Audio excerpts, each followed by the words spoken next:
ರಾಷ್ಟ್ರ ಮಟ್ಟದ ಒಬ್ಬರು ನಾಯಕರು ಅಶೋಕ್ ಕುಮಾರ್ ರೈ ಅವರನ್ನ ಕರೆದು ಹೇಳಿದರು, ಯು ಆರ್ ಅ ಲಯನ್ ಅಂತ. ಅದು ಬಹಳ ಸುದ್ದಿ ಆಗಿತ್ತು ಪತ್ರಿಕೆಯಲ್ಲೆಲ್ಲ. ಅವರ ಲಯನ್ ಅಂತ ಹೇಳುವ ಸಂಗತಿಗೆ ಮತ್ತೆ ಮತ್ತೆ ಮತ್ತೆ ಮತ್ತೆ ಸಾಕ್ಷ್ಯಗಳು ಸಿಗ್ತಾ ಇದೆ ಅಂತ. ಕೆಲವು ವರ್ಷ ಸಮಯದ ಹಿಂದೆ ಅವರು MLA ಆದ ತಕ್ಷಣ ಒಂದು ಟಿವಿಯಲ್ಲೆಲ್ಲ ನಾವು ಅಶೋಕ್ ಕುಮಾರ್ ರೈ ಅವರನ್ನು ನೋಡ್ಲಿಕ್ಕೆ ಸಾಧ್ಯ ಆಯಿತು. ಯಾಕಂದ್ರೆ ಅವರು ತುಳುವಿಗೆ ಆಗಿ ಮೊದಲ ಬಾರಿಗೆ ವಿಧಾನಸಭೆಯಲ್ಲಿ ದೊಡ್ಡ ಚರ್ಚೆಯನ್ನು ಮಾಡಿದರು, ತುಳುವಲ್ಲೇ ಮಾತಾಡಿದರು.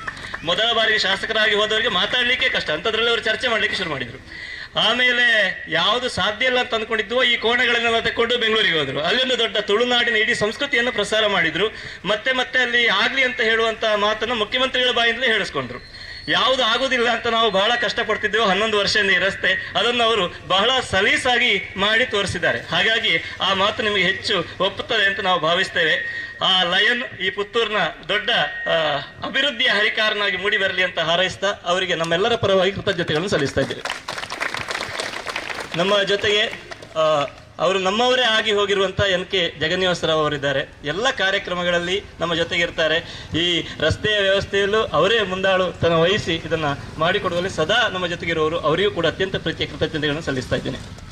ನಮ್ಮ ಜೊತೆಗೆ ಶಿವರಾಮ ಆಳುವ ಬಳ್ಳಮಜಲು ಅವರಿದ್ದಾರೆ. ಅವರು ಕೂಡ ನಮ್ಮ ಅಂಬಿಕದ ಭಾಗವೇ ಆಗಿ ಹೋಗಿದ್ದಾರೆ. ಅವರು ಅನೇಕ ಸಮಯಗಳಿಂದ ನಮ್ಮ ಜೊತೆಗಿದ್ದು ನೈತಿಕವಾಗಿ ಅವರು ನಮ್ಮ ಜೊತೆಗಿದ್ದು ನಮ್ಮನ್ನು ಗಟ್ಟಿಗೊಳಿಸುವಲ್ಲಿ ಅವರು ದೊಡ್ಡ ಕೊಡುಗೆಯನ್ನು ಕೊಟ್ಟವರು. ಅವರಿಗೂ ಕೂಡ ಅತ್ಯಂತ ಪ್ರೀತಿಯ ಕೃತಜ್ಞತೆಗಳನ್ನು ಸಲ್ಲಿಸ್ತಾ ಇದ್ದೇನೆ.